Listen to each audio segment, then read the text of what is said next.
Earth originate ചെയ്ത് കഴിഞ്ഞിട്ട് പിന്നെയും ഒരു 500 മില്യൺ ഇയേഴ്സ് കഴിഞ്ഞിട്ടാണ് ലൈഫ് ഫോംസ് ഉണ്ടായത്. അപ്പോൾ നമ്മൾ പറഞ്ഞിരുന്ന ലൈഫ് ഫോംസ് ഉണ്ടാവുന്നതിന് മുമ്പുള്ള എങ്ങനെയൊക്കെയായിരുന്നു, പ്രീബയോട്ടിക് ക്യാപ്സ്യൂളുകളാണ് ഫോം ചെയ്തത്. ആദ്യത്തെ പിന്നെ first cell primitive cell form ചെയ്തു എന്നൊക്കെ പറഞ്ഞു.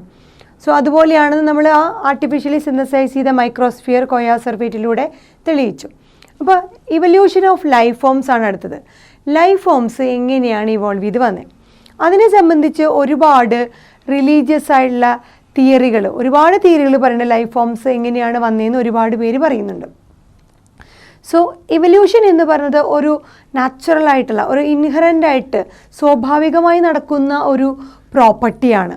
ആ പ്രോപ്പർട്ടി കാരണമാണ് ലൈഫ് ഫോംസ് ഉണ്ട്. സോ എല്ലാ ലൈഫ് ഫോംസിനും എല്ലാ ലിവിങ് ഓർഗാനിസത്തിനും ഇൻഹറൻ്റ് ആയിട്ട് വരുന്ന അതിൻ്റേതായ ഒരു പ്രോപ്പർട്ടിയാണ് ഇവല്യൂഷൻ. സോ അതുപോലെ വേരിയസ് ലൈഫ് ഫോംസുകൾ നമ്മുടെ എർത്തിൽ നമുക്ക് കാണുന്നുണ്ട്. അപ്പോൾ നമുക്കിപ്പോൾ കാണപ്പെടുന്ന ഡിഫറെൻ്റ് ആയിട്ടുള്ള ലൈഫ് ഫോംസ്, നമ്മുടെ എർത്തിൽ കാണപ്പെടുന്ന എക്സിസ്റ്റഡ് ആയിട്ട് കാണുന്ന എല്ലാ ലൈഫ് ഫോംസുകളും തമ്മിൽ നോക്കിക്കഴിഞ്ഞാൽ സിമിലാരിറ്റീസ് ഉണ്ട്. സോ സിമിലാരിറ്റീസ് ഇപ്പോഴുള്ള ലൈഫ് ഫോംസിന് തമ്മിലുണ്ട്. അതുപോലെ ഇപ്പോഴുള്ള ലൈഫ് ഫോംസും മുമ്പ് അവരുടെ ആൻസസ്റ്റേഴ്സ് ആയിട്ടുണ്ടായിരുന്ന അവരുമായിട്ടും സിമിലാരിറ്റീസ് കാണപ്പെടുന്നുണ്ട്.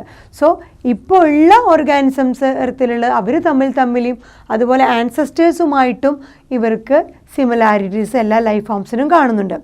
ഈ സിമിലാരിറ്റി എന്നുണ്ടെങ്കിൽ ആൻസസ്റ്റേഴ്സ് തന്നെ ഒരുപക്ഷെ ചിലപ്പോൾ ഇപ്പോൾ ഉള്ള ആൻസസ്റ്റേഴ്സ് ഉണ്ട്, അതുപോലെ ഇപ്പോൾ തന്നെ ഇല്ല എക്സ്റ്റിങ്ക്റ്റ് ആയിട്ടുള്ള ancestors millions of years back extinct ആയിട്ടുള്ള ചില ആൻസസ്റ്റേഴ്സുമായിട്ടുള്ള സിമിലാരിറ്റീസും ഇപ്പോൾ ഉള്ള ലൈഫ് ഫോംസിന് കാണുന്നുണ്ട്.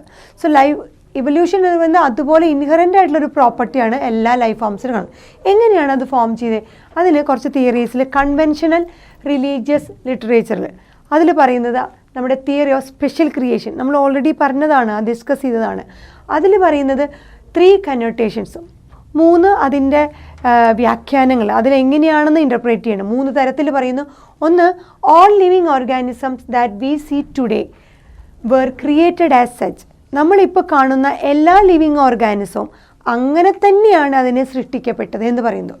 സോ ഇപ്പോൾ കാണുന്ന ഏത് ലൈഫ് ഫോംസ് ആയിക്കോട്ടെ എല്ലാ ലിവിങ് ഓർഗാനിസത്തിനെയും എങ്ങനെയാണോ അങ്ങനെ തന്നെയാണ്. അതായത് നമ്മൾ പഠിച്ച ക്ലാസിഫിക്കേഷൻ സിസ്റ്റത്തിൽ പഠിച്ച അതുപോലെ ഗ്രാജ്വൽ പ്രോഗ്രസീവ് ചേഞ്ച് വഴിയല്ല, എങ്ങനെയാണോ ഇപ്പം നമ്മൾ കാണുന്ന ആൻജിയോസ്പേം അല്ലെങ്കിൽ ജിംനോസ്പേം അതിനെ അങ്ങനെ തന്നെയാണ് സൃഷ്ടിച്ചത്. അല്ലാണ്ട് ആൽഗേ ടു ആൻജിയോസ്പേം അല്ല, അല്ലെങ്കിൽ നമ്മുടെ ഫൈല ടു മെമേലിയ അല്ല.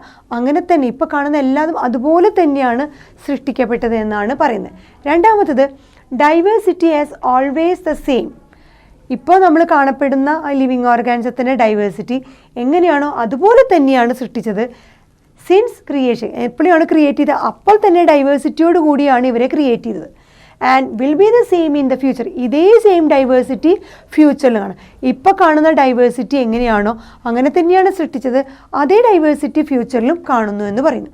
മൂന്നാമത്, earth is only about 4000 years old.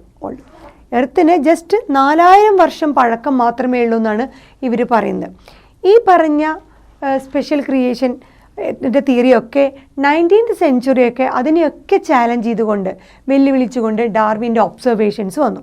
So ഇനി നമുക്ക് ഡാർവിൻ്റെ ഒബ്സർവേഷൻസ് എന്തൊക്കെയാണെന്ന് നോക്കാം.